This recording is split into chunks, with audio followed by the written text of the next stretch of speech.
So hello and welcome to Vagabond Lifestyle Company's first ever class or session or discussion, whatever you want to call it. But we're super excited to have you here today, this evening, wherever you find yourself watching this, to really just explore a different perspective on what the pine cone, the pine tree, all of that has to do in terms of its mystics. So we have our beautiful friend here, Ryan Hayman, also known as the Pine Shaman. Shaman, we're like finding new nicknames as we go here. And we're just so excited to have this new idea, this new thought, just to kind of provoke our mind a little bit, getting ourselves thinking in a different direction, and really honoring what we now in the month of December celebrate around the Christmas tree. And we bring it into our homes, not even realizing. And today we're going to go a little deeper and really realize, what is the symbology there? What are the benefits of the pine? Why is it so mystical? What exactly does he have to say about this? Because he's been studying this for 20 years or longer. He blew my mind just talking about all the things about it. So without further ado, we'll just take 3 deep breaths together, but together, and then we'll allow Hayman to host this beautiful session. All right, so let's just kind of sit up tall and relax our shoulders. And as we take a deep breath into the nose and exhale through the mouth. And again, inhaling through the nose and exhaling. And one more.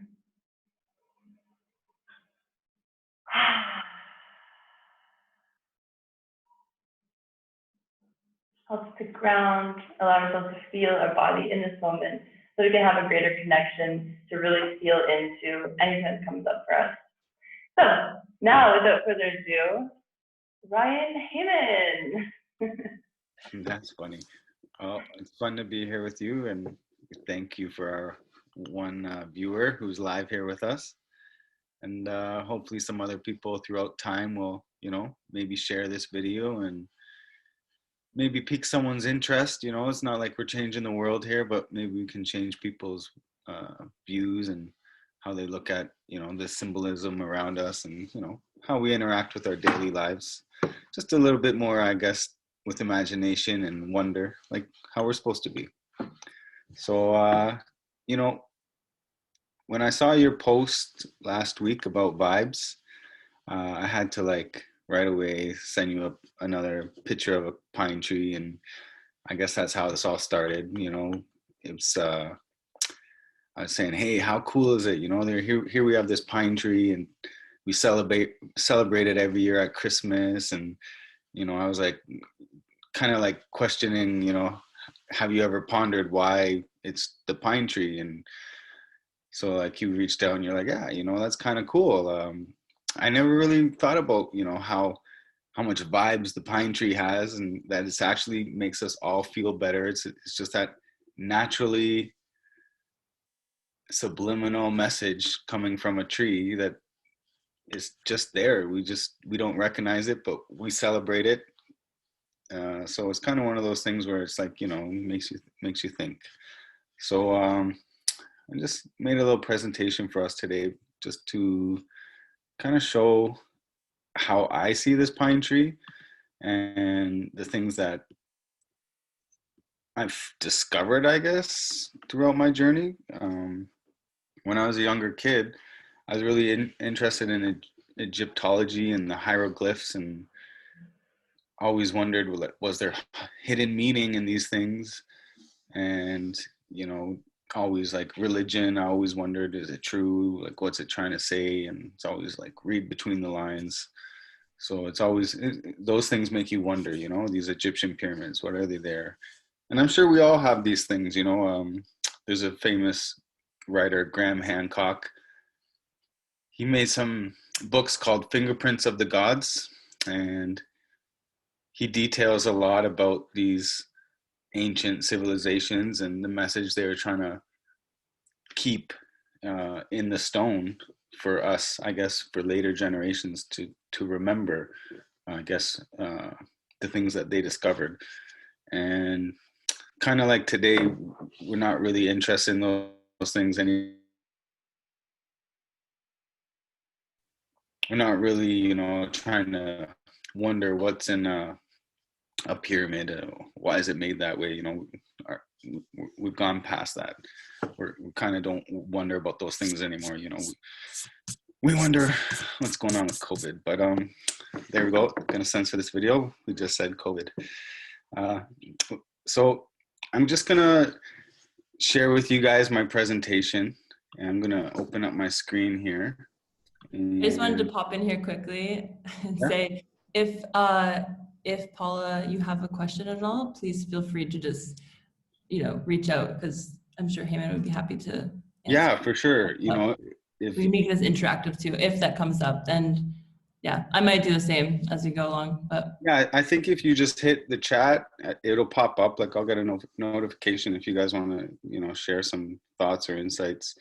Obviously, if I trigger something in your guys' thought process and you want to share it, please, by all means. That's what this is about, right?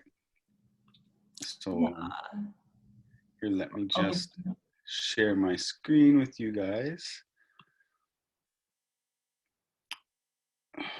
So you have to enable me to screen share, Anissa.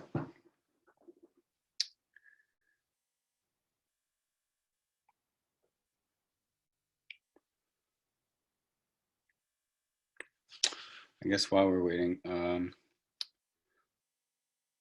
with this pine tree, I guess for the first 10 years, I was afraid to tell anybody about what I was thinking. I always thought people would think I was strange. But in the last 10 years, I guess I've told a lot more people, and I've had people come out with me. We do pine pollen collecting, and it turns out that like every time I go pine pollen collecting with some people, it's like this super connection with nature. We don't usually get much pine pollen. It's hard to harvest, but when that pine pollen season is around and I just tell people, hey, let's go pine pollen collecting, everyone's like, what's pine pollen collecting? What are you talking about? And then we go collect it, and it's always been like a super experience. And I've always met new people that way. Anytime it's around that season, I'll just try to tell them, hey, you know about pine pollen? And it's always like, hey, where's the tree? Where's the tree? And I've had so many relationships blossom, I guess, just by trying to tell people about this pine pollen discovery. It's not really a discovery, but it's always been there. So let me get into the sharing screen. You should have it there now, right? I think. Yeah, there we go. All right, so here's the presentation. Yay. I made this today. I just wanted to have something to keep a reference, and here I made this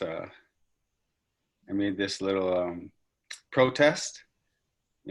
This is what the real protest should be. This is how I see the world. We should make pine cones great again, and the pine pollen season matters. We should stop killing our pine trees for Xmas, and I want to breathe the natural boost of pine pollen. I thought that was pretty funny. And here's the little pine pollen molecules. That's what it looks like. I thought it'd be cool if, people walked around with their t-shirts with pine pollen symbols, but that's in my fantasy world. Okay, let's go to the second slide. So here we have the pine tree symbolism, the mystical nature of pine. Now I know it's a pyramid, but I'm sure you can see the pine tree there. If you colored it green, it would be a pine tree. All right, so inside the pyramid, we have this Egyptian god Horus holding a pine cone. Now, some people say it's a date palm, and it might not be a pine cone, so it could be a date palm. But what is in that bag is pollen. So if anyone's ever asked you what's in that bag, because not many people know what's in that bag, pollen is in that bag. So the Egyptian gods are literally, they dip the palm, the palm, the palm date here or whatever it is. They dip it into the bag, and it covers it in the pollen, and then that's how they fertilize their crops. So that's what this guy is. He's this one of the gods of fertility, Horus. So it's kind of like a recurring theme with this pine pollen. We have over here in the Vatican, what this used to be a water feature. They've turned off the water. You can see it at the bottom there, but the water used to flow a bit more.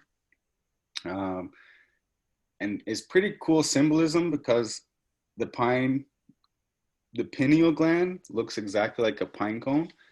And inside the pineal gland is all water. So it's kind of like there's a good theme going on here, a little bit of undertone of knowledge that's hidden somewhere. Okay, let's keep going. Can you briefly describe, just for viewers that may be watching this later, people, what the pineal gland is? Pineal gland?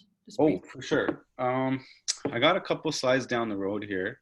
We're just gonna go. So okay. This is Jesus Christ, and we're talking about like Christ consciousness and the pine cone being a gateway. It's getting deeper and deeper, and then here we go. Boom! Pineal gland is the next one. Sorry. So here's the pineal gland. It's something that's in the center of our brain. There's no blood-brain barrier, so you know if you're eating foods or something's in your blood, there's no barrier in your brain to protect it from, I guess, heavy chemicals, things like fluoride, chlorine. Those would directly affect your pineal gland because there's no barrier to keep it safe. It's one of the only glands in the brain that doesn't have that barrier.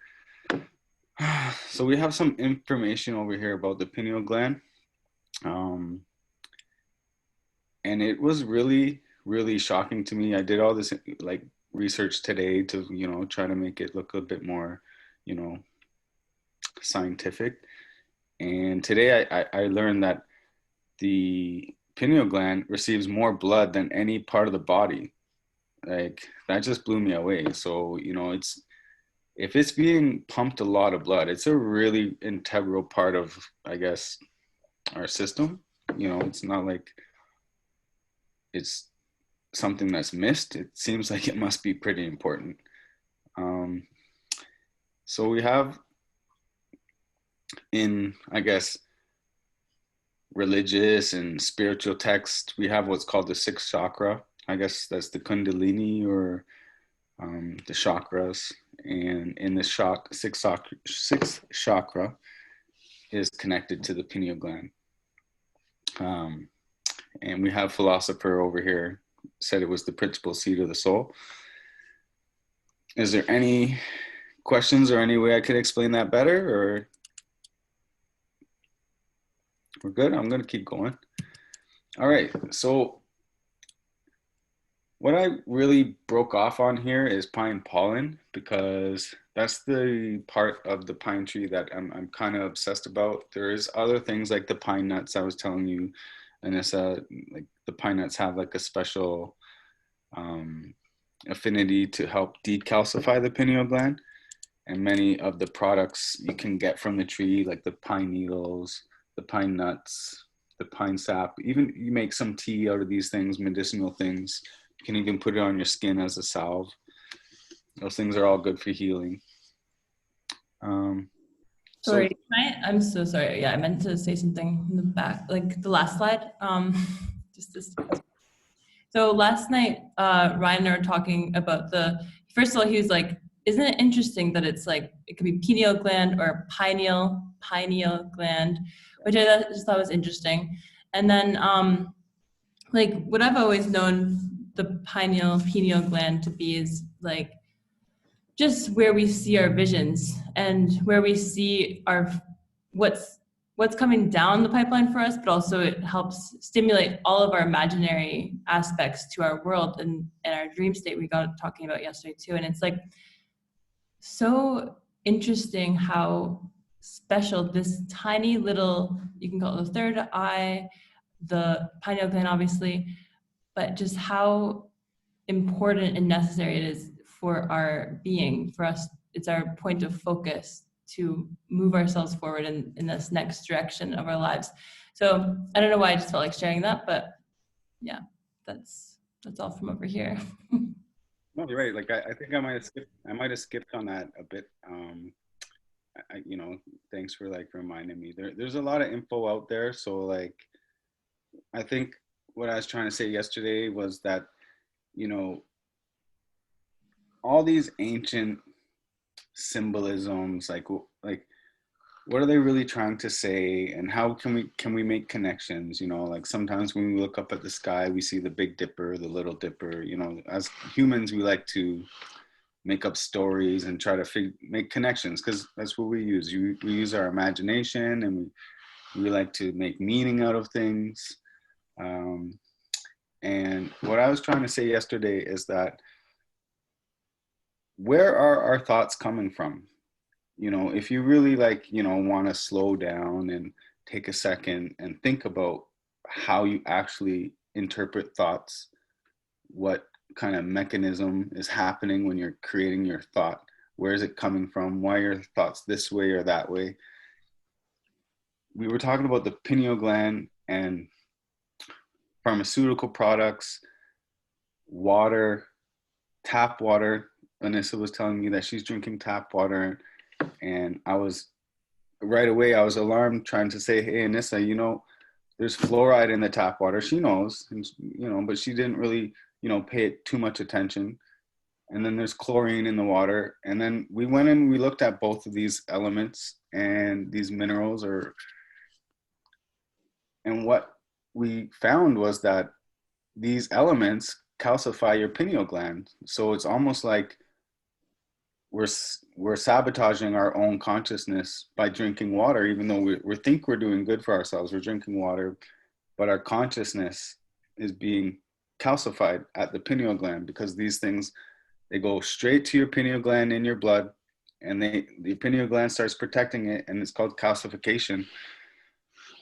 And that's where we were saying, I was trying to say, you know, a lot of people walking around like zombies, you know, because they're not connected to their higher self. We just talked about the sixth chakra, and, you know, this is right in the middle of the brain.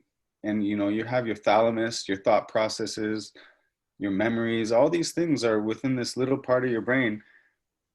And here we are calcifying it, and we're not able to access it. So, you know, there's ways to decalcify your pineal gland by eating things like pine nuts.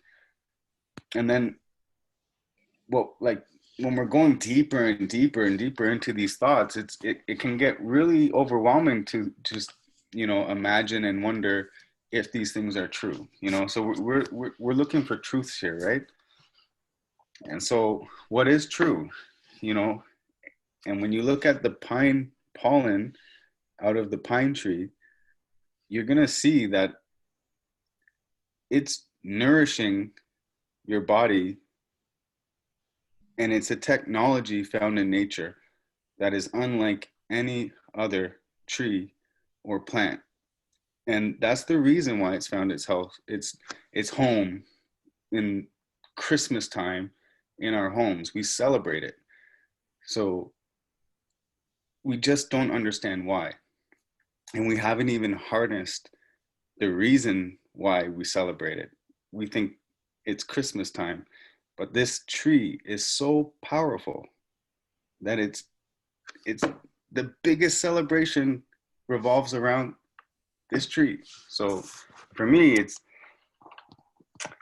it feels good to, you know, to think about the tree this way. And it's not like many other people do. And what I was trying to say to Anissa was that, like, what binds us together? You know, they have these things called like the Fibonacci sequence, and they found in nature that mathematics, you can apply it to how things grow, and, you know, how things express themselves. And so I was talking about the expression of this tree. And if you find, like, in the bottom of a pine cone, if you look at the bottom part, you get the Fibonacci tree of life. And it's just, the tree is so special that it's expressing source energy through its pine cones, through its nuts, through its bark, through it. It's such a beautiful technology, and no one even considers it that way. We just look at it as a tree. So for me, it's kind of funny.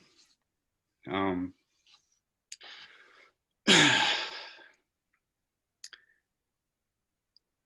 I thank you for letting me talk about this, because I've had so many conversations, and if this even like sparks one person's imagination, and even if people want to make their own companies out of pine pollen products, or pine nuts, or pine cones, like, think about how beautiful that is. You know, the whole world is doing it right now. You know, we put pine cones in our wreaths, you know, and we feel happy about it. It's such a beautiful thing. Why not get on board?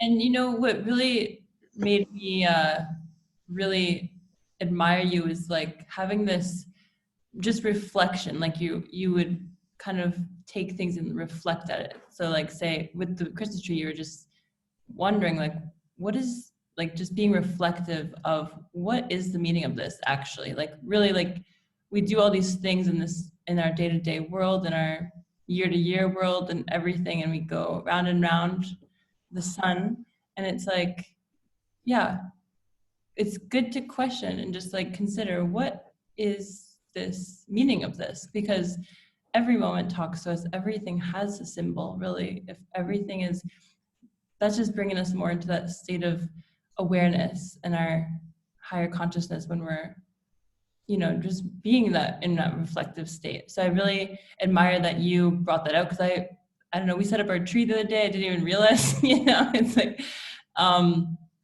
and it's just like, it's a very interesting thing. So yeah, I value this. And then the pine pollen, stay tuned for, I don't know if we have this in the end slide, but we have a little recipe with that too for your skin. We'll save that for later. Awesome. Yeah, I love it. You know, it's exactly what you're saying. It makes me wonder, you know, it makes me happy to think about the pine tree in people's houses, and kind of makes me a little bit like, I laugh, because I'm like, holy shoot, you don't even know, you put it, say it's a real tree and you put it in your house, you're getting all those benefits, you know, like you said, you're going to love the scent. All of a sudden it's like, oh, it smells like Christmas. And, you know, it just makes you feel good. You know, it's just one of those properties of the tree. Like, I don't think one person has ever looked at a pine tree and said, oh, I hate that tree. Like, it just doesn't happen, you know. So let's go on. I have these slides of the vitamins and amino acids and the proteins found within the pine pollen. And I had to, you know, I'll save this and I'll send you a link. Anyone who signs up or watches this, I'll send you a link about the benefits of pine pollen and the proteins and the amino acids, the, the lipids and all these things, because it's really amazing that we find everything that we need. Like, we're looking over here, we have all 9 essential amino acids in the pine pollen. So that means something that your body needs daily, it's in that pine pollen.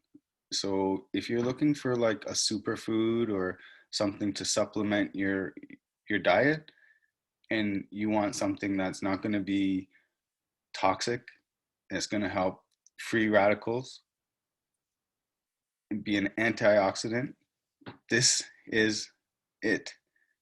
And we have something special in here. It's called methionine. So I didn't figure out the pronunciation, but I would say that's methionine. And this is something called an anti-aging amino acid. So if you're looking for something to help with your longevity in life, look no further than pine pollen. Like, I don't really want to, you know, keep going on about how important it is to try to stay young, but you know, we're a planet that we worship our young. So if you want to stay in that state of mind, and that's what it is, it's a state of mind, you take your pine pollen. All these other essential amino acids, like if you were to look and research all of them, I did that before. I can send some links. The fan, like a feel good hormone. Your body only releases that out of your pineal gland to feel good. So if you're taking pine pollen and it's being absorbed into your body, you're automatically going to feel good. You're going to feel good and you're going to feel younger. So, why not, right? I did a little bit of deeper research into this methionine, and just to explain what it was, I guess right over here, it improves your tone of and pliability of skin. Like, who doesn't want that? Gets you nails and hair. It helps promote your hair growth. I don't think there's anyone in the planet that says they don't want that. When it's become thin or absent. So like, we're talking about a hair restorative, you know what I mean? Like, this pine pollen still was this one thing found on one tree. I love it. So then we're talking about that blood-brain barrier. One of the problems with our blood-brain barrier, or not having a properly functioning blood-brain barrier, is that mercury and other metals can go into your brain. And that's one of the problems with these vaccines, is they have things like mercury and a lot of heavy metals in them. And it's not that the vaccines are harmful, it's that when they get to your brain, they become harmful. So like, your body could deal with mercury, but it's because they inject it into your blood that it goes past the blood-brain barrier into your brain, which is harmful. So if you're looking for something after a vaccine is coming up, you might have to take one. Think about pine pollen to help detox that mercury out of your brain. Just something to think about. Maybe this will make this go viral, but it's something that we should be mindful of. It's not something to be scared of. Some of us might need to take a vaccine to go to work. No one's gonna judge you for that. You got to do what you got to do, but be mindful of what you can also do to protect yourself. So here we go. Raw pine pollen, excellent choice. So there's this website I went to, and I'll include the link.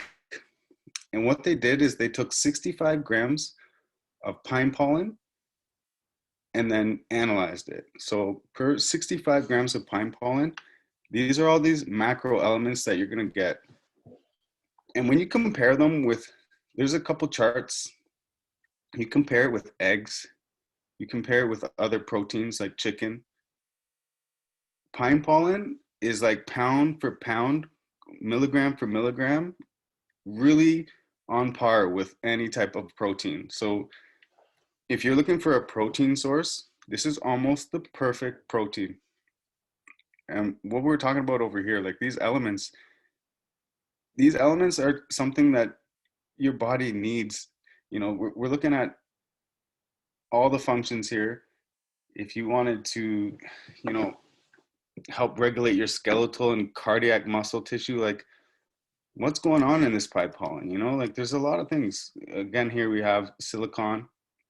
It's good for your tissues and skin, your bones and cartilage. So, things like degenerative diseases like arthritis can help you with that. So now we're going to the microelements. So there's not as much grams or milligrams. It's going to be like trace amounts. And we have like the iron, the manganese, and this zinc over here. This zinc is imperative. You hear about this hydroxychloroquine on TV, and they're like, oh, it battles COVID. Hydroxychloroquine does not battle COVID. Hydroxychloroquine helps you absorb zinc. That's the whole point of it. So when you have an element like zinc in pine pollen, it's very important.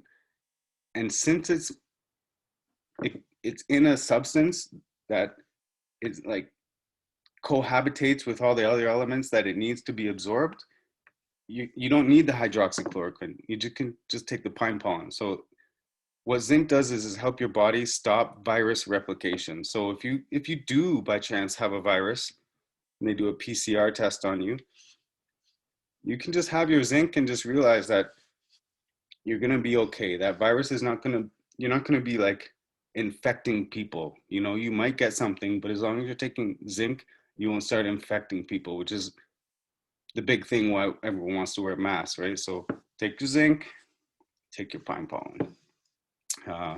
So we have other things here. We see cancer prevention, bone repair, essential oxygen transport. You know, when you're talking about COVID-19, one of the things is people are like, oh my God, you can't breathe. Well, here we go. Oxygen transport, take your pine pollen. I love it. So later, like you wouldn't think something found on a tree, like a pollen, has fat in it. Like like to me, I'm like mind boggled. What do you mean there's fat in pollen, right? So we're looking over here, we have acids, essential acids,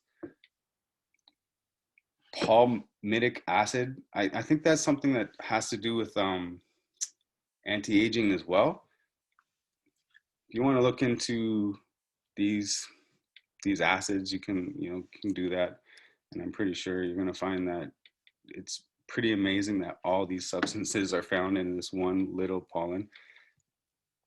All right, so these saccharides, I'm not really too keen, or like one of these nutritionists that know exactly what's going on with every function in the body, but these things called saccharides, it looks like they're highly indigestible, but in the form found in pine pollen, it seems like it's a bit more easily digested. So it's like a fiber. People, I guess with colon cancer, constipation, if anyone knows, fiber, helps you be regular. So, that's something, have something where you're not regular, you can think about pine pollen as well. All right, the superoxide dismutase. This is one of these things that help you digest food. It's one of those things where it's so important, and it's only found in certain foods, and it's not something that's like abundant through all foods. So just for it to be in pine pollen as well, it's one of those things where you could find other protein sources, but it's hard to find superoxide dismutase. Just reading over here, it's talking about being an antioxidant. So when you're digesting things, you're creating a lot of free radicals and stuff. So pine pollen would help settle things like that. So I'm not really too sure about methyl sulfonomethane.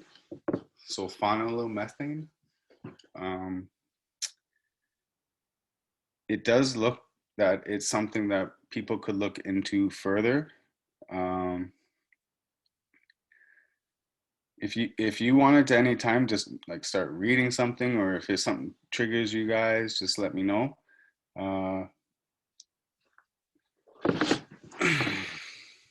I have a quick thing. Mm-hmm.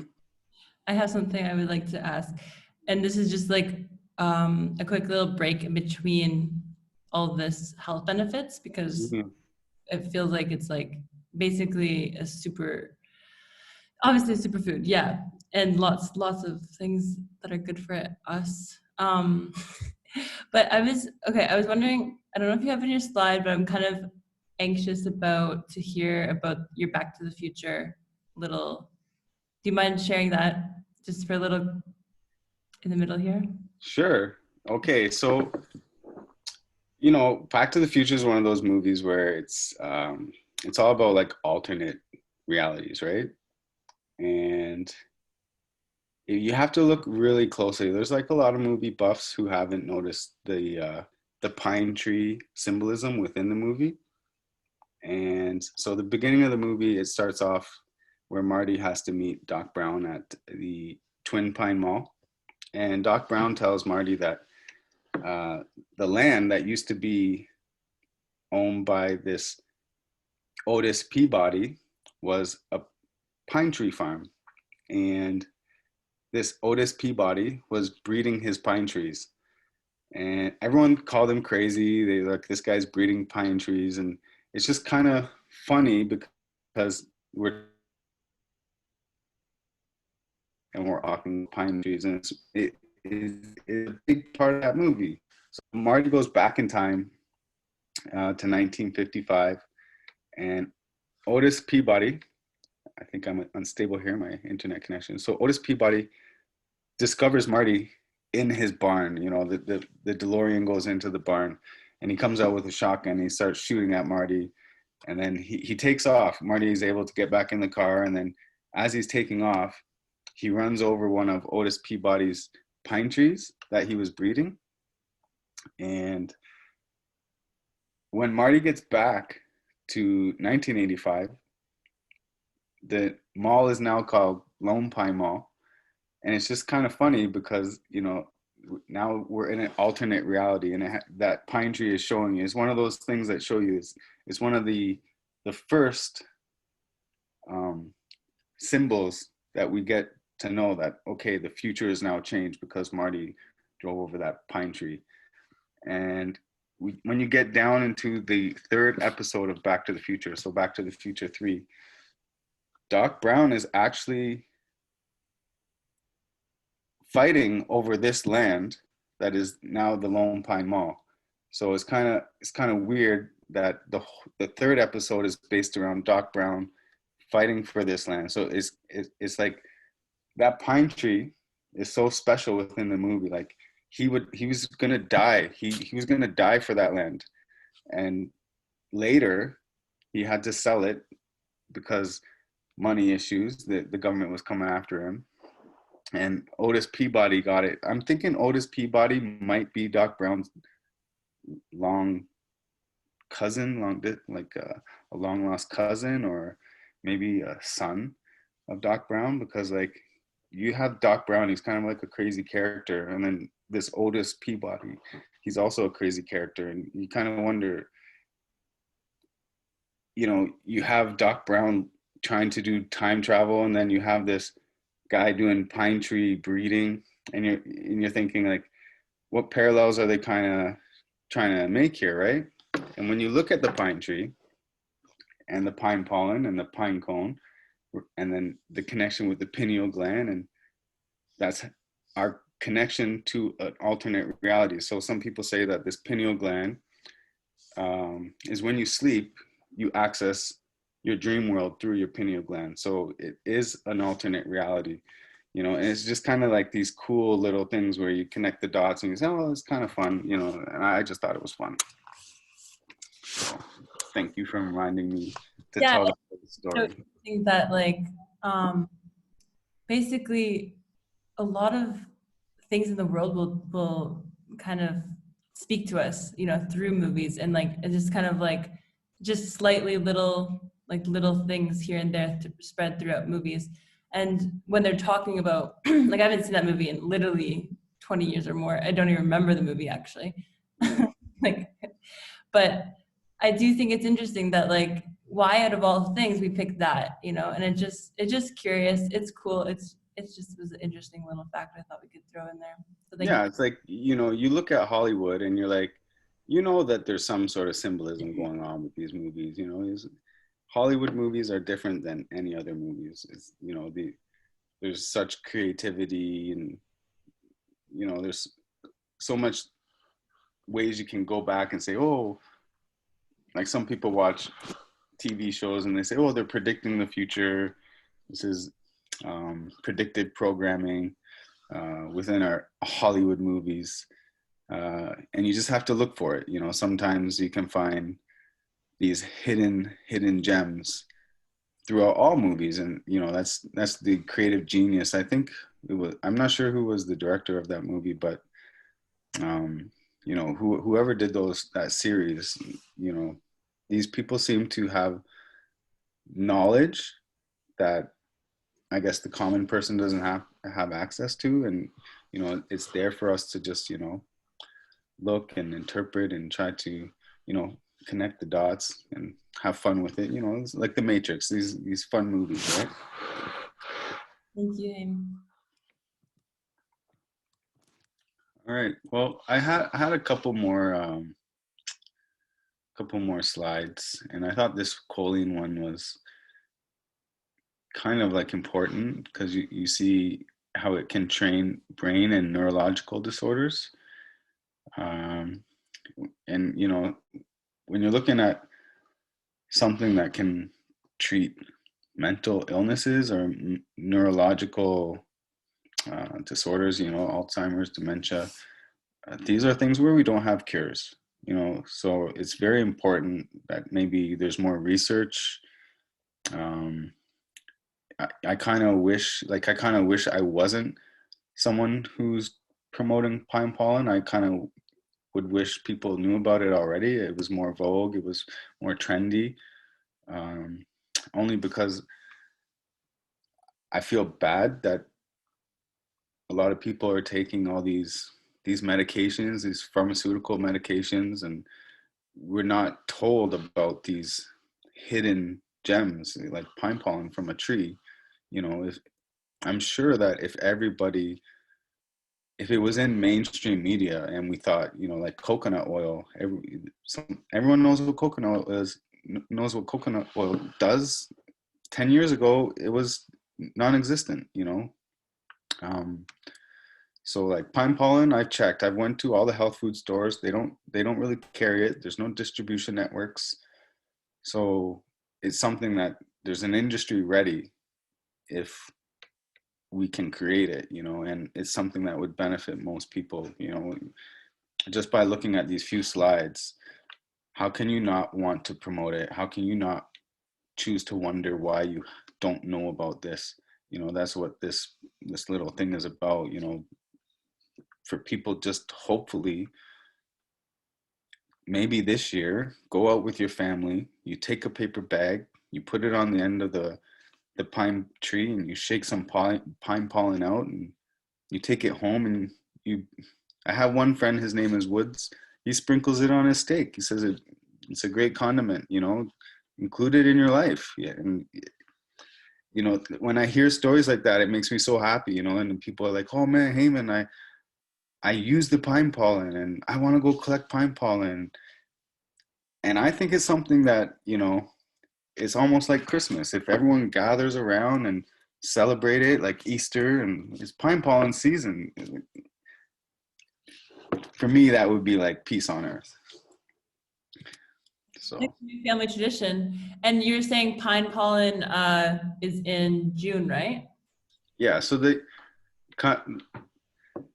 kind of like the end of May, beginning of June. I did do some research way back with like I think It's your birthday. Hey? We'll go for Aunt Paula's birthday. What day is that? Hey, what day is Aunt Paula's birthday? I'm a bad niece. I think 16th, 14th to 16th. She may be playing with the cats right now. All right, that's okay. So it's just me and you. That's all right. I'm sure she's there, but yeah. So yeah, let's just go on here and talk about flavonoids. I don't know if most people hear about flavonoids. We're talking about, you know, something that's essential to human health. Again, it's found in pine pollen. It's an anti-inflammatory, antioxidant, and assists the body in combating tumors. Like, okay, again, why not? And that looks like the end of my slides. So I have no more geeky information for you.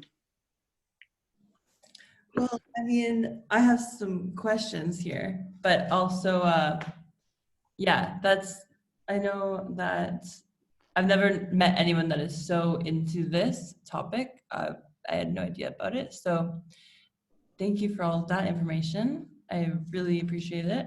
And I think everyone will just kind of maybe look at the pine tree just a little differently, maybe. Just one person. Just one person, one at a time. I'm very interested in, can you hear me? Yep. Yeah. Okay, yeah, Ryan, I really enjoyed what you just said. Really, it has opened my eyes, and I want to do more research on it. You serious? Seriously, because I love nature and trees and so on, but I've Mhm. felt in depth like you have, and you've really inspired me. Thank you so much. Thank you. Oh, that's amazing. Yeah, This is it. Like, if I it's could meet awesome. someone like you every day, Yeah, that would be awesome. I could talk for hours about this subject. I hope so. Yes, yes. And this is what it's about. Mm, Enjoying nature, like you said, and like going back to our roots. Here is something that's beautiful. Let's celebrate it. for sure. I think going for the Christmas tree, like that's such a family fun ordeal. Like that's like a fun thing. And I think part of it is because you're out in nature and you're smelling the pine. And that's actually something I would like you to kind of talk about, because the other day you were mentioning, because I was saying, I'm like, yeah, it is magical. I love the scent. The scent just makes me feel so happy. Like it's just like such an earthy feeling. And so you're saying it's because of the molecules. It literally, I don't know. I'm not a scientist. I don't Yeah, against any terms like that. But yeah, if you don't mind just speaking a little bit to that and like the scent of that. sure. So, like, when we look at our bodies, we don't really know what's going on. And when we look at it, it's really magical. Like, like here I am, I can speak my mind like in real time, and my tongue moves, and the vibration is a language. And, that's the beauty of being human. We can tap into these hidden languages, and we can understand things. And, when we're talking about sense and how we interpret the world, we have our eyes, we have our ears, we have our mouth, we have our touch, and we have our smell. And, there's this nerve in our nose called the olfactory nerve. And this is such a special nerve that it can actually detect molecular structures. So if you're walking underneath a pine tree, it'll detect the little pollens falling out of the air. And in turn, it's going to say, okay, it's going to open up. It's going to say, okay, we're detecting pine pollen. And it actually can figure out the molecular structure. And you're actually not smelling something.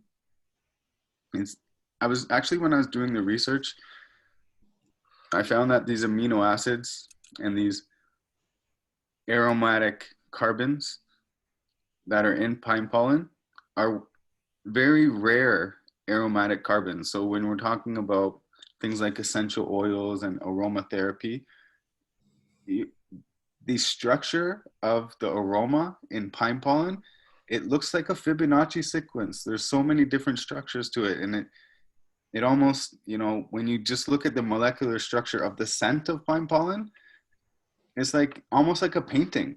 This is like a painting that's the size of a molecule. Like, how is it doing that? Like, you can't even find scientists who can recreate these beautiful patterns. And here it is, the pine tree has expressed itself through scent, through, proteins, macro elements, micro elements. And it is, like you're saying, it's magical in a way that it can just speak a language to us through the molecules, and automatically we're uplifted. When you walk into a room and you see a real Christmas tree, and you smell it, or I remember as a kid, one of the funnest things to do would to be put the trunk into the base, and then all the pine needles would fall, and you'd have that smell of pine on your hand. It's like something that you remember. I mean, your body is automatically saying, hey, remember this is important. I never liked that part personally. You never, yeah, it's prickly, it hurts, right? Yeah. Okay, and also I know like the Fibonacci series golden ratio is something like it could be a whole nother conversation, but like, can you speak briefly to, you know, that? Just like, you know, I know it's a big one, but Yeah, it is a big one. Because, like, you know, you have such, like, people study math and mathematics and physics so much, and they say it's such a beautiful language. I never really knew how to do the algebraic formulas too well and all that, you know, but I do know, you know, with my eyes, you know, you can see beauty. Most of us, you know, you see something and, oh, it's beautiful, you know, and, you know, that's usually because it's you structured a certain way. And nature itself expresses itself a lot in this Fibonacci sequence. You know, they say, okay, there's a there's a stalk growing out, and a petal comes this way, a petal comes this way, and you just think the petal's over here and the petal's over there. But when you take the plant as a whole and you look at all the petals, they actually follow a mathematical pattern, you know, just like if you're looking inside a flower, you know, you have these little pollen, you know, structures. If you ever looked at a sunflower when it's full of seeds, it's a beautiful little spiral, you know. So when you're looking at nature, it's expressing these mathematical patterns, right? And you got to wonder how it's doing it, right? Like for me, like I'm like, okay, here we are humans. We think we're so smart. We made these mathematical languages, but the plant is already there, you know, like a long time ago, figured it out. It's expressing it through its life. And, you know, here we are thinking, oh, we wrote E equals MC squared, although, you know, it's a great little formula. The plant already figured that out, and it doesn't have that ego where it needs to, you know, write a paper about it. yeah, it's interesting, and I feel like such an amateur with it as well, like as I'm continuously learning and wanting to learn more and more about all of these, not only secrets of the universe and secrets of the world, but like there's so much there. It's kind of like overwhelming sometimes, but it is it is so it is so beautiful because everything always like everything in nature always has some kind of pattern, and it is exactly what it needs to be to like live that perfect life. Like for instance, today I was walking by the river, and this tree is my favorite tree. It like fell across the river like years ago, and it's now living like, so part of its branches are like, so here's the river, and part of the branches are like on the other side, so it's holding up like that. So it's like this cool little, it's got a rock there. You guys should come, it's really nice. And it's like I like to just hang out by this tree for a second and like admire it, and it's still going strong. Like its roots are deep, Yeah. deep in there, and it's growing up tall still, and like over and then tall. And I'm like, I feel like that is part of it. You know, it's like keeps continuous of like that life force moving forward. You know, it's yeah, it's, we'll definitely have to go deeper on that topic in itself eventually. Yeah. Do you have any questions at all? I have a couple more things to ask as well, but Aunt Paula, is there anything that came up for you at all? I'm not sure. Can't think of a question right now, no. Okay, no problem. I would like to know just a little bit more about the pyramids. So like the other day you were mentioning the tops and like the gold Yeah, that was funny. with the tree. Yeah, yeah. So, you know, we're just kind of like trying to use, I guess, symbolism. You know, what started this whole conversation, we were talking about symbolism. And what I was trying to say, what I was trying to like convey to you was, when we have this pyramid, when I'm looking at this pyramid, we're automatically, you know, looking, we can see there's something going on up here. You know, there's a reason why they took the capstone off the pyramid, right? And pyramid used to be something that was a resonant, it's supposed to be some sort of resonant chamber where people go in and just the sound vibration is supposed to help heal you, or help with meditation, just to overall, like I was saying, trying to say, like, that hidden nature mathematics. You When you look at the pyramid, the way all the mathematics go into it, you can't be in awe. Everyone is in awe of the pyramid, but it's missing. Did have its cap. We probably think, oh, look how glorious it looks. Oh, you cut out a little And bit. then I was trying to. Can you just Okay, repeat? I was just talking about the capstone, and it's a gold capstone that's missing, and the pyramid used to be made out of white limestone, so it was like shiny, it was like polished, and it was very bright. And then you had a gold kind of like prism of light at the top by having a gold capstone. And then if you look at the pine tree, what's the last thing you do after you've decorated your Christmas tree? You climb up to the top, and you put your little star on top.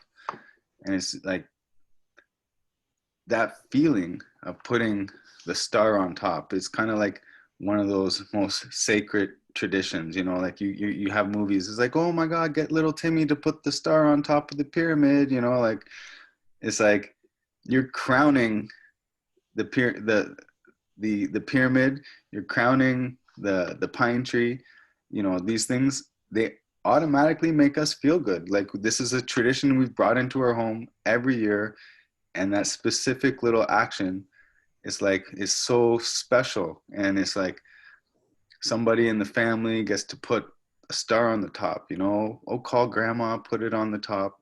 And it's like, it's one of those things where you gotta, again, think, where are these traditions coming from, right? Like, why are we celebrating them? It's like, we think Star of David, Jesus in the sky, these Christ consciousnesses or whatever. And it's just kind of fun to like contemplate, the actual reason we have these traditions. And for me, I kind of like to imagine and dream that, we're doing some sort of sacred ritual there. And whether or not we know it or not, we're fulfilling our inner needs, with putting that star on the top. And it's pretty funny because the pine tree has so much healing properties in it. And you think of how the pyramid is structured, and it's supposed to be like a healing structure. It's almost like even before the pyramid was made, the pine tree was already that symbol of healing, and it's almost like these Egyptian culture, they had a unique understanding of the symbolism that's trapped within our reality of worlds, where if you build a structure like this, you can have a healing resonant chamber, and it's like nature already has that, but this culture, they celebrated it in a way where they made this monolithic structure, and we wonder what it's about. From what I understand, it was for healing. So it's just kind of one of those things where I'm like, wow, that's kind of cool. Oh, I was talking about the sarcophagus in the middle. There's these black chambers where they called them they thought the pyramids were a tomb. But actually this special stone amplifies the energy that's going into so this, you can look at the pyramid and it's absorbing some sort of vibrational energy. And they had this thing where they called it a tomb. They're like, oh, we found the pharaoh in a tomb. They didn't find the pharaoh in the tomb. That tomb, or what they're calling the sarcophagus, this black box in the middle of the pyramid, is actually something that amplifies the resonance of the healing. So if someone were to go in there and close the top stay there for 6 to 8 hours, there would be waves coming at you through the pyramids and amplified in that body that will help you with healing. So it would energize your whole body. So when you came out of there after 8 hours, like, I really can't explain how you would feel, because obviously we don't do things like that. But there are things called, What? there's something called an orgon box. You can look it up. It's called ORGON. It's basically a guy who figured out how to make these boxes, but it's not in the pyramid. So like this orgon box that this guy made, I think it was like in the 60s. And the government came and they raided his house. I forget his name, but it didn't end well for him. And I think he was figuring out what was going on in the pyramids, and he made this thing called an orgon box. And it's supposed to help with regenerative healing, and he used it, and it didn't end well for him. I think the CIA or the FBI raided his house, and that was the last anyone ever heard of him. So you gotta wonder. Organ. Yeah, organ box, ORGON. Okay. The organ box. It's pretty interesting. Like, he just takes like a piece of wood, he takes some like steel wool, and then he puts like another piece of wood, and apparently like it has some sort of magnetic property, or it's a whole different, I'm not, a scholar on that, but it's very interesting to find out his works. Interesting. And what did he do with it? Sorry? What did he do with it? He was healing people. So people were coming there with cancer, and let me just see if I can look for it, the organ box. And okay, yeah, as you're looking for that, as I was looking at that, the pyramid there, it is like, so, I don't know if we've talked about this before or what this is, but like just seeing that, like this, it just reminds me of like that point, like going upwards to that point is such a symbol in itself of like that direction of focus, our focus mind, and it's absolutely necessary for everything we do. And it is connected with the pineal gland because it's bringing our awareness and focus to this moment of, what we're doing. After this, can you just please show the kissing pine cones? Oh, the phase conjunction. So here's the organ box. This is what the guy used to do. That's his name, William Burroughs. He actually made a recording as the CIA or the FBI was raiding his ranch, and it's actually a really surreal moment because he's trying to speak to everyone as a best friend, and he's saying, how he's just a man and he really wants to help people. So like, this guy seemed like he was really sincere, and what happened to him was very unfortunate. But when you look at this box, this is something similar that would be in the pyramid. So they had this box in the middle of the pyramid, and from this guy's research, it helped cure cancer. It helped a lot of people with different ailments.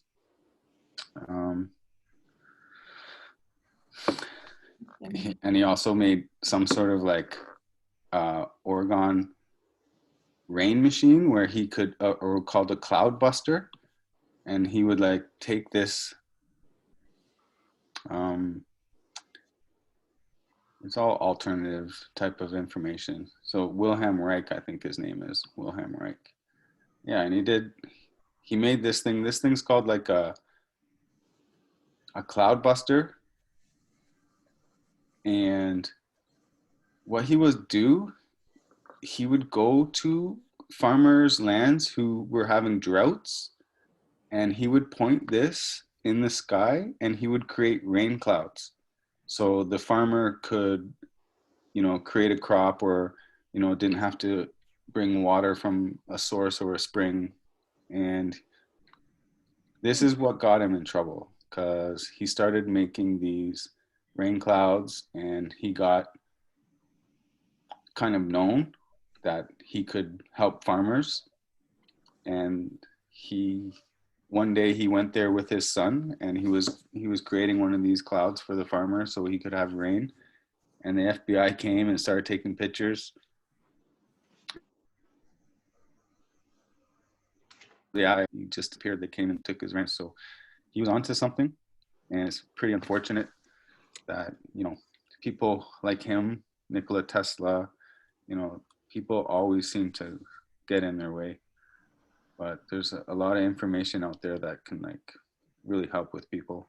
It's definitely interesting with working with the energy aspects of it, right? And what you're saying with the magnetic fields, it's so curious. It makes me really want to learn more about physics, quantum physics, all of the science in general, just to get a better understanding.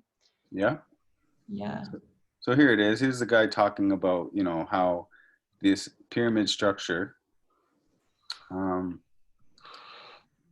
it creates, this torus field of energy. Let's see if we can get a better picture of that. Yeah, so this right here, this is called the torus field of energy, right? And here remember we were talking about female and male energy balancing the other day?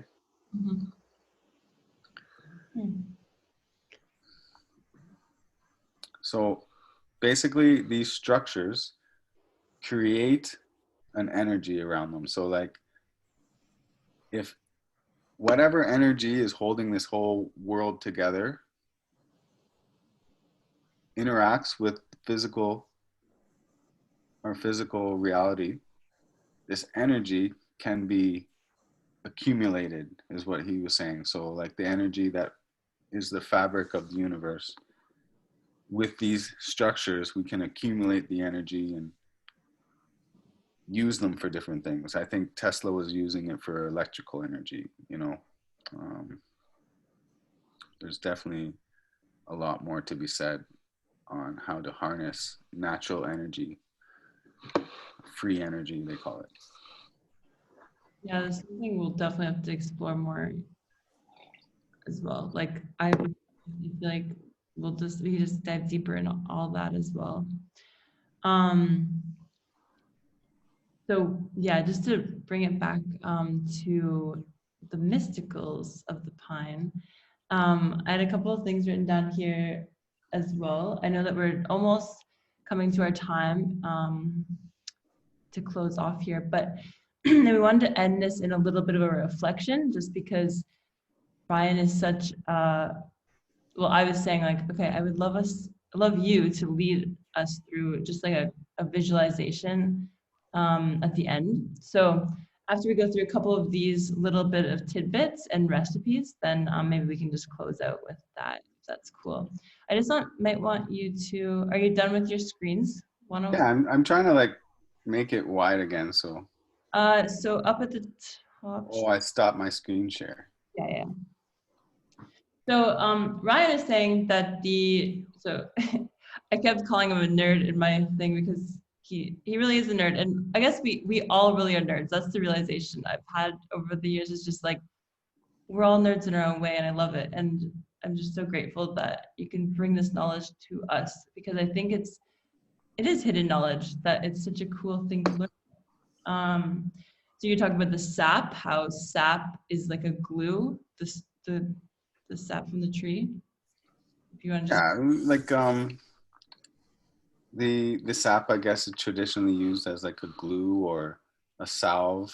If you had a cut and you had no alternative to seal the wound, you could put the sap there. There's all types of uses. I think I believe the bark in the pine tree is a natural flu remedy. So, you might want to look into in a tea, or take a piece of your pine tree and just eat it. So Ryan was also saying to make tea, with the pine. I don't really like this one. I think I need to like brew it better or like rip it apart a little bit, mash it up. But I'm excited about it to try it more. It's just like a little Yeah, bit. so what you made there is like, it's a natural flu remedy. So, you got your vitamin C. Um, you might have some trace elements from the pollen all over those needles. Um, Maybe it's better if it's brewed a little longer.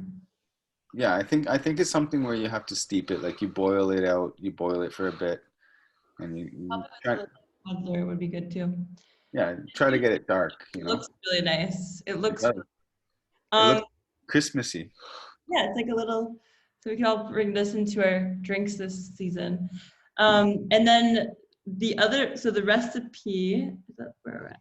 Okay, quickly before the recipe, the hormones. Can you just touch on, I know you're talking about all the benefits, but like that is very Oh, interesting to me, but the hormones. perfect. Yeah, there's so much information that really I could get overwhelmed by trying to like tell you everything.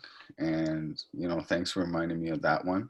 One of the most like, important parts of the pine tree is that it's the natural, um, I guess, it's nature's way of keeping the environment around it virile. So, it helps with fertility. A lot of the symbolism that we find in the ancient gods, Horus, he's one of those symbols of fertility. So, he was pollinating all the crops with the palm date and the pine pollen in his sack. And, we keep on getting this repetitive theme, I guess, with the pine tree and what it does. And what happened in the pine pollen is it has this thing called an adaptogenic hormone, which is really only found in certain plants. And what an adaptogenic hormone is something that I can take as a male to build testosterone in my body, and it's something that also a woman can take to build estrogen in her body. But also, if my body is lacking estrogen, pine pollen can transmutate into an estrogen. So, if males going through a little bit of hormone loss as they're getting older, you can take a pine pollen tincture. So you just take the pine pollen and you put it in some 150 proof alcohol and you let that sit for 2 weeks, sift it out, and now you're going to have a pine pollen tincture, and that will help balance your hormones.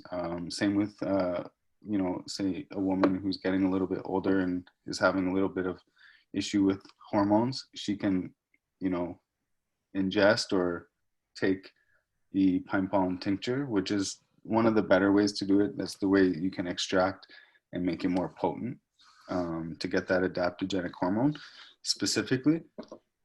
So, there's a potential in this pine pollen to also be used, to balance people's hormones, and especially in today's type of world, we're so stressed out and, we're so imbalanced, you look on TV, you get fearful or, you get bombarded with information or stressed or, you're staying on your computer late at night. That all throws your balance off, right? So pine pollen is one of those things where you can use to help keep that balance, right? So I can be up late at night and, it's not the best thing for me, but why not, try to supplement myself because my lifestyle is a little bit, it's not the perfect circadian rhythm is what they call it. Yeah, it's a good balance as we move into this tech world, which we're all just enthralled by, I guess is the word. I don't think I've ever used that word before, actually.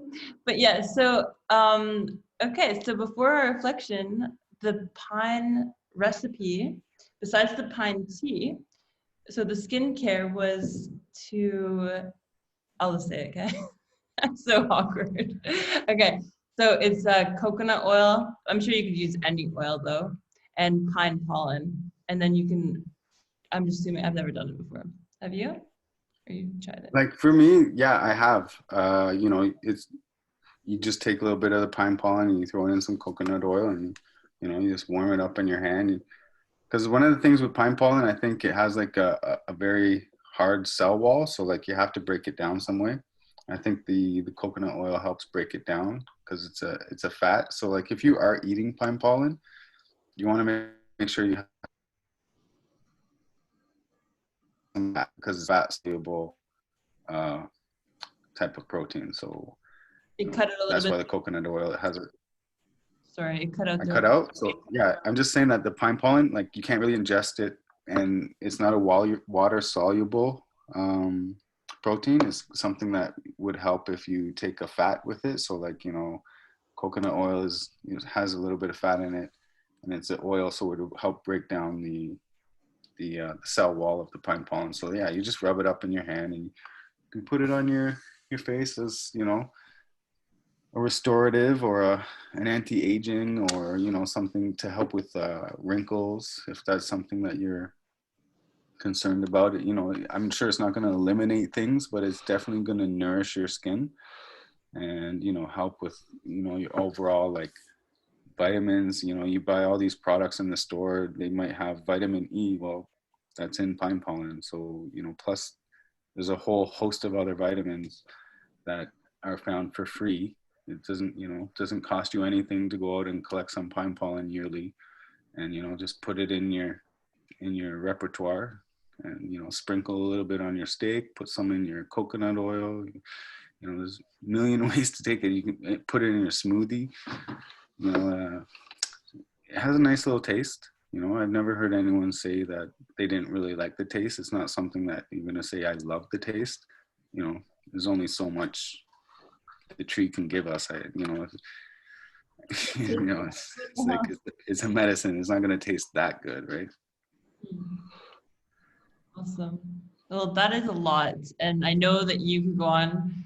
You originally were saying 24 hours we could do, and I'm like, probably it's true. Yesterday we were prepping. It was like a very long time of talking all about this as well. And it's like what's it called? Pandora's box, all of this. It's all so many things of such gold information, and yeah. So I thank you. I guess I'll say thank you now, but if you want to lead us through a little reflection before we complete, is that okay with you? Sure. I guess like you just want me to, maybe do a visualization or something? Yeah. Okay. Yeah. If we have a couple, like 2 more minutes before that, I just am thinking the kissing pine cones. I feel like it's very important for what this is too. If you don't mind just briefly explaining that. Oh, yeah. So I think I was showing you a picture. Here, let me just see if I have it on my. Sorry, everyone. It feels like an important piece here. So much pine stuff. I might have it here too. Like this picture. Let me go back.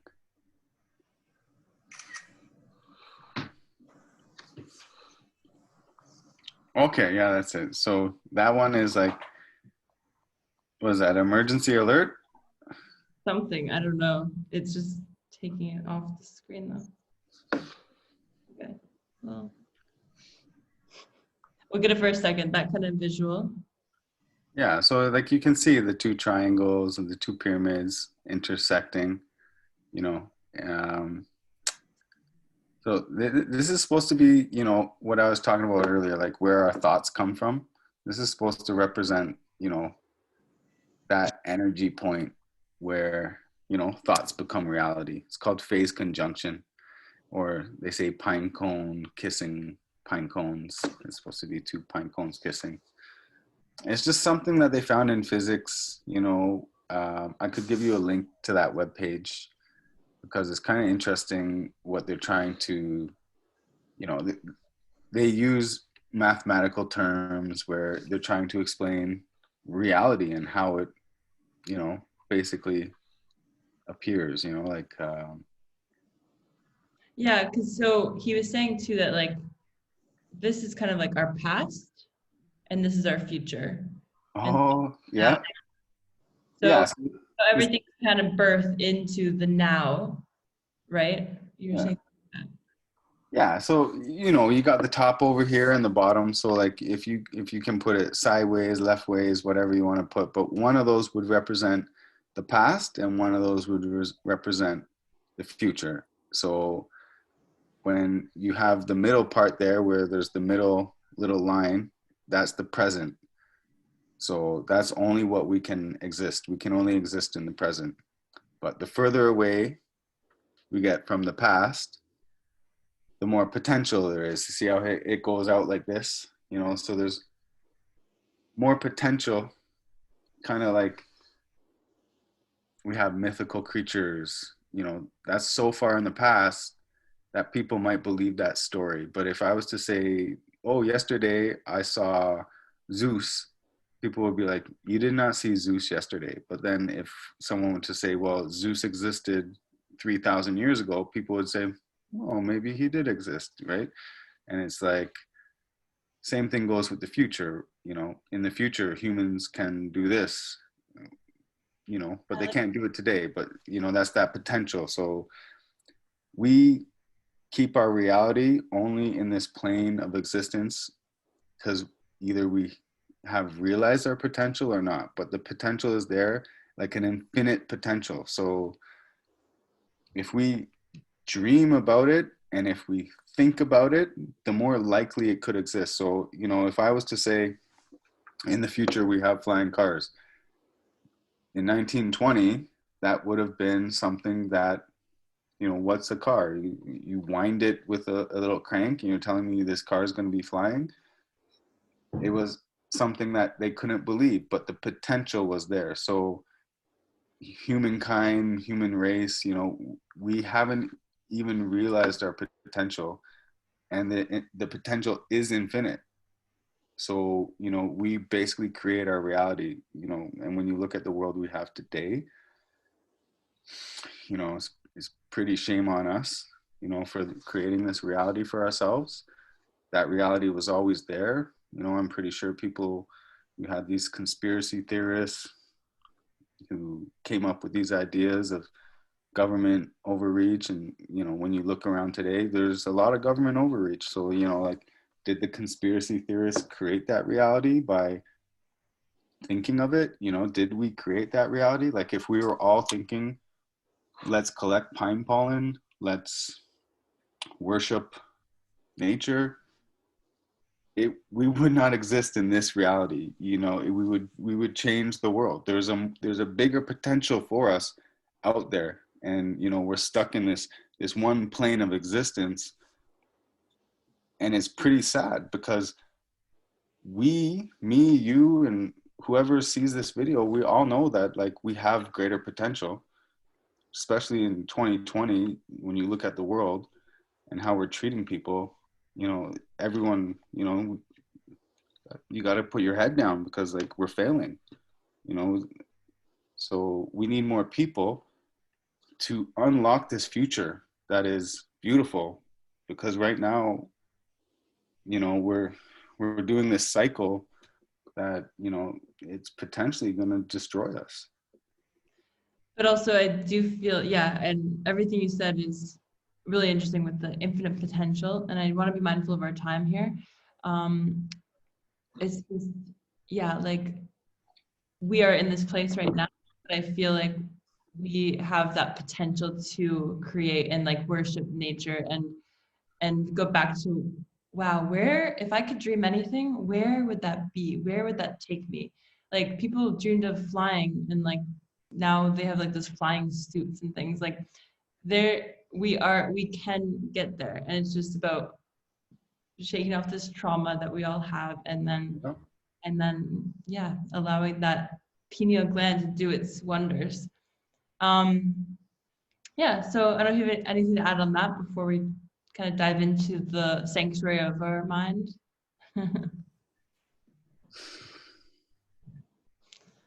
Okay, I don't know if you've ever led us with this. It doesn't have to be long, because I know we're a little bit over time here. So just a quick kind of like remembrance of the pine and just really breathing in the mystics of it. So Okay. you just I want to. guess I'll close my eyes and do the best I can to do the pine tree justice.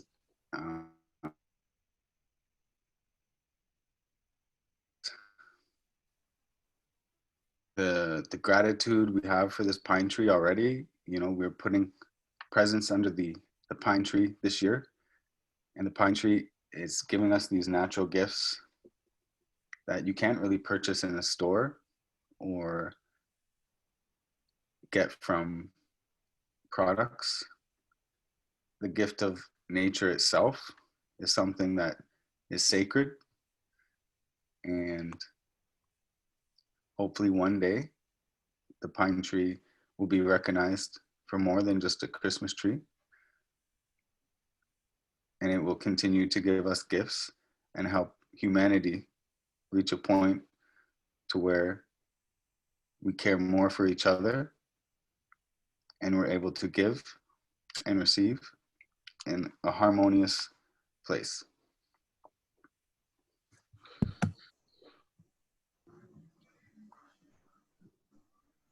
I was muted there, but that was wonderful. Thank you so much.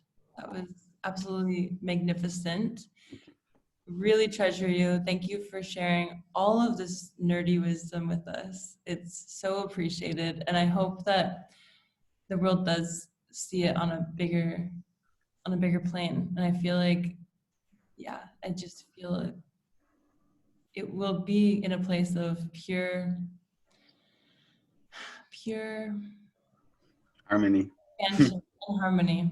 Yeah. Yeah, because we really have the potential, and I love that we can all come together in this world with our great minds and hearts aligning to where we need to be, and not in a place of fear, but towards this place of freedom for everything and everyone. So thank you so much.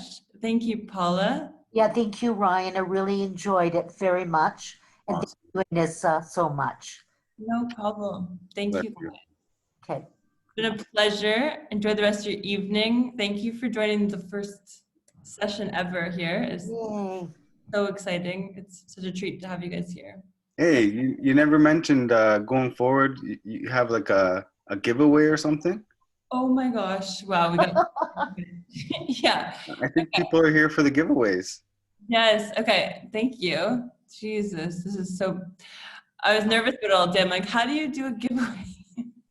Okay. So basically our friend, Ryan's friend, she is amazing. She is like just part of this beautiful harmony that we're talking about.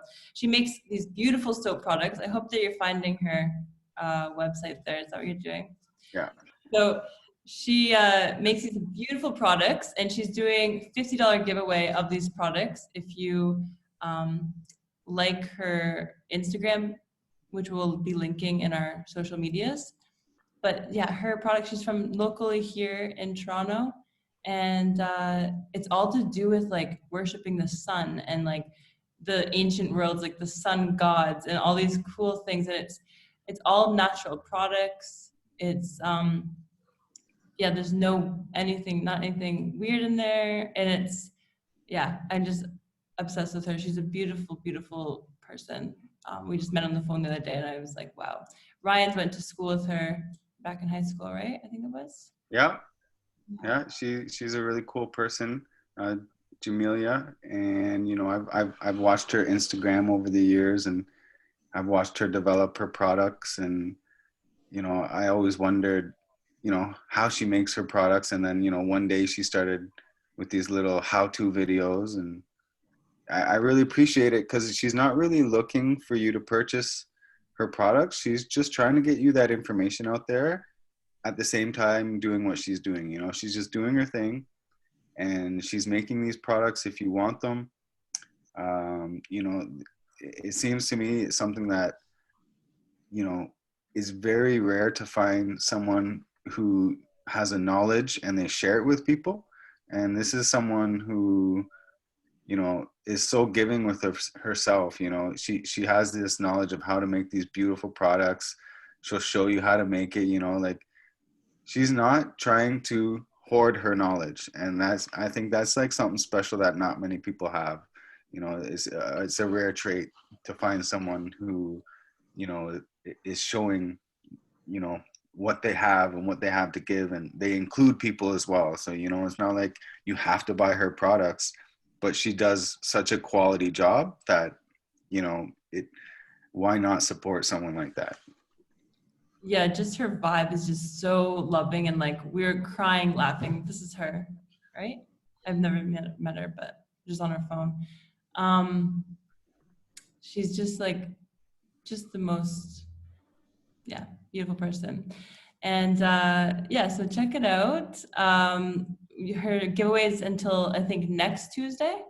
So yeah, we'll get those entries in, and Oh yeah, go to at atomskincare.com and sign up.